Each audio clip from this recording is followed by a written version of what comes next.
John Mbadi. Unashinda kila siku ukivalishwa ngozi ya kondoo. Eti unadhani unaweza kuwa kingpin ya Wajaluo. Yaani nyinyi hata kulala mlalangi. Mkikumbuka tu eti Babu Owino ndiyo kingpin ya Wajaluo. Mnafanya kila kitu. Let me tell you one thing. Niliona kuna siku huko kitambo ulivalizwa ngozi. Ikasemekana wewe ndio kingpin ya Wajaluo. Tena leo umevalizwa ngozi ya kondoo. Inasemekana wewe ndio kingpin ya Wajaluo. Wacha nikuambie, kitu ikishapangwa na Mungu, hata ukue nani, huwezi haribu. Huwezi haribu. Hata uvae ngozi ya ng'ombe, hata uvae ngozi ya kondoo, hata uvalishwe mara ngapi. Si kitu yenye tunajua ni kwamba wewe huwezi tupeleka mahali.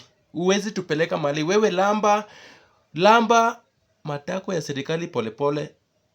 Kwa sababu hata hiyo kitu yenye umepewa hiyo ya CS, hakuna kitu tunajua hapo. Wewe ni mtu anapangwa. Sasa wewe kubali upangwe. Si kitu tunajua ni kwamba Babu Owino ndio kingpin ya Wajaluo.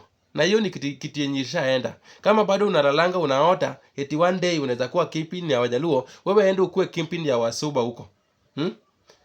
Itafika time sasa tutawaambia ukweli. Mtu akubali, wewe ni Msuba. Tuliwakubali mkaingia ndani yetu na tuliwachukua kama mandugu zetu. Lakini mnataka kucross line.